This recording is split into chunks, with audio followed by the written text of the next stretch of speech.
Good afternoon, everyone.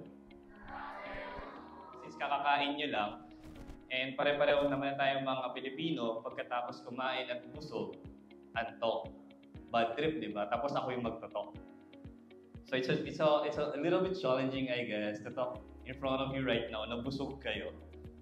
But nevertheless, I prepared some pick-up lines before I deliver my talk to all of you. Hopefully, hindi pa to bulok. And hopefully, sa generation ninyo, pwede pa at hindi to corny. So can you bear with me and be participative? Pag ayaw nyo, mag-aaway-away tayo. Alright. Some of these pick-up lines are from, if you know the former or late Senator Miriam Defensor Santiago. So at least 5 meron dito. Meron ding iba, gawa-gawa ko na lang. First, familiar naman kayo sa pick-up lines, tama? Oh, for sure, lalo ni mga manlalaking corny na manligaw.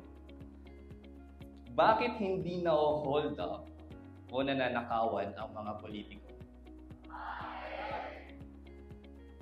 Parang may narinig ako ng salita lang sa it's a professional courtesy daw ng mga kapwa nilang magnanakaw.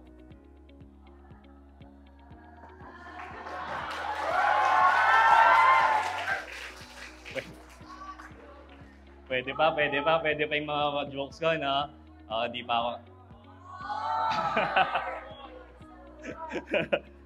In this Adamson Leaders Congress, medyo nakakatakot.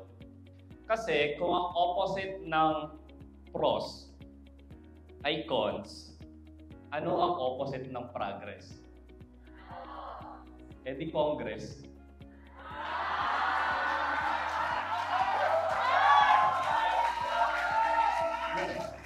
Natutuwa ba kayo o inuuto nyo ako? Sa isang paaralan, lahat ng kwento or fairy tale ay nagsisimula sa once upon a time.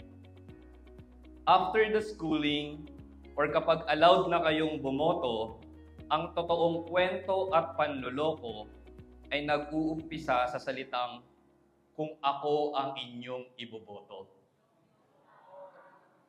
Di masyado, no? O sige, pang-apat. Ano ang pagkakapareho ng matinong politiko sa sperm cells? Pareho silang may 1 in a million chance para maging tao.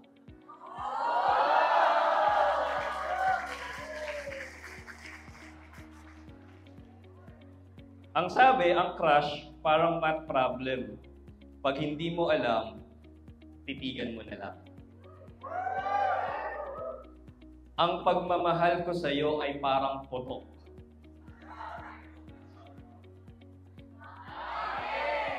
Hindi mo nakikita, pero ramdam na ramdam mo. Simple lang naman ang solusyon sa West Philippine Sea.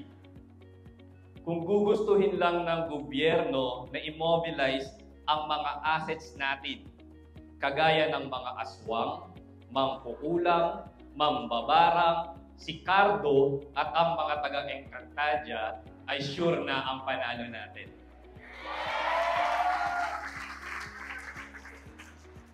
Sige, medyo natatanggalin ka pa ko. Diretso natin. May mga taga-ibang universidad na lalapit sa inyo dahil mayayabang sila at ipagmamalaki nilang blue, red, green, o yellow ang dugo nila at sasabihin sa inyo, likas talaga sa dugo namin ang gwapo. At ang isasagot mo lang ay mabuti na lang at Adamsonian ako. Kami kasi wala sa dugo, nasa mukha.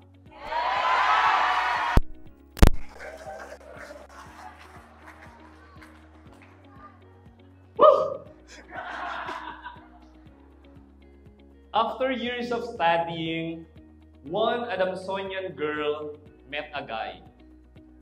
Guy, grabe trabaho natin. Halos wala na tayong ligo sa kaka-overtime. Ang baho ko na. Magugustuhan mo pa kaya ako? And then the Adamsonian girl replied, huwag kaming Adamsonians. 4 years kong minahal ang Estero de Balete.